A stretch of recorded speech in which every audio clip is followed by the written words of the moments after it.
ప్రభుత్వ సంక్షేమ పథకాలకు ఆకర్షితులై పలువురు కాంగ్రెస్ పార్టీలో చేరారు. మంచిర్యాల జిల్లా జన్నారం మండలం టీజీపల్లె గ్రామానికి చెందిన పలువురు ప్రజాప్రతినిధులు, వార్డు సభ్యులు సీఎం రేవంత్ సారథ్యంలోని రాష్ట్ర ప్రభుత్వం చేస్తున్న సంక్షేమ పథకాలు, జనరంజక పాలనను ఆకర్షితులయ్యారు. ఇక స్థానిక ఎమ్మెల్యే బొజ్జు పటేల్ ఆధ్వర్యంలో కాంగ్రెస్ పార్టీలో చేరారు. ప్రజా శ్రేయస్సు కోరే ప్రజాప్రభుత్వాన్ని బలపరిచేందుకు వివిధ పార్టీల నుండి నాయకులు, కార్యకర్తలు పార్టీలో చేరడం ప్రభుత్వ పనితీరుకు నిదర్శనమన్నారు ఎమ్మెల్యే. అభివృద్ధిలో ప్రజలంతా పాల్పంచుకోవాలన్నారు. 9 గుడిసెలపల్లి నుండి బీజేపీ నాయకులు, ఉప సర్పంచ్ సహా పెరగ సంఘం అధ్యక్షులు, మిగతా వార్డు మెంబర్లందరూ కూడా కాంగ్రెస్ పార్టీలో జాయిన్ కావడం అనేది జరిగింది. 2.5 సంవత్సరాలు ప్రతి పేదవాడికి ఇచ్చే సంక్షేమ పథకాలు చాలా అద్భుతంగా ఉన్నాయి.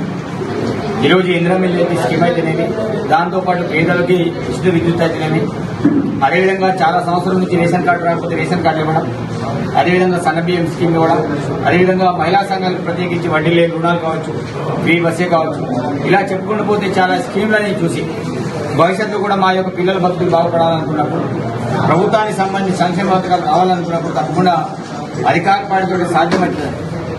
ఒక మతం విశ్వాసం, ఒక మతం చెప్పే పార్టీని, ఒక మతం అనే విషయాన్ని చెప్పే పార్టీని వదిలేసి ఈరోజు వాళ్ళు కలిసి రావడం అనేది జరిగింది.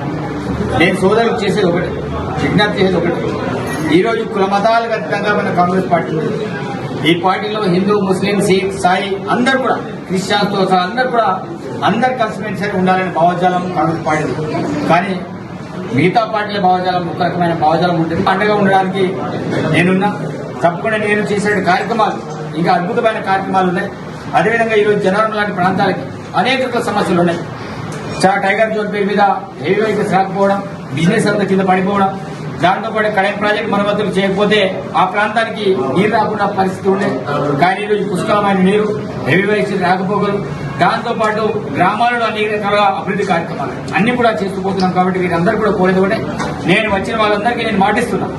నేను ఒకసారి మాటిస్తే ఆ మాట కట్టబడి ఉండే వ్యక్తిని, ఏదో అబద్ధాలు చెప్పి మాయ మాట చెప్పి ఏదో అందరినీ వాడుకునే వ్యక్తిని నేను కాదు. కాబట్టి మీరు ఏ నమ్మకంతో నా దగ్గరికి వచ్చారో అదే నమ్మకంతో మీకు ఇళ్లకు సంబంధించిన అంశమే కావచ్చు, మీకు రోడ్లకు సంబంధించిన అంశాలు కావచ్చు, ప్రభుత్వానికి సంబంధించిన ఏ స్కీములు వచ్చినా తప్పకుండా మీరు జెన్యూన్ గా అసలైన వాళ్ళకి ఇవ్వడానికి మీరు కూడా ప్రయత్నం చేయండి. అట్లాంటి వాళ్ళు వీలైతే సార్ ఈ సమస్యలు ప్రధానమైన సమస్యలు ఉన్నాయి, అవన్నీ నా దగ్గర తీసుకురండి. తప్పకుండా వాటిని ఇవ్వలేకపోతే వాటి 100% చేయడానికి ప్రయత్నం చేస్తా. 9 పల్లెల ప్రగతి కోసం తెలంగాణ కాంగ్రెస్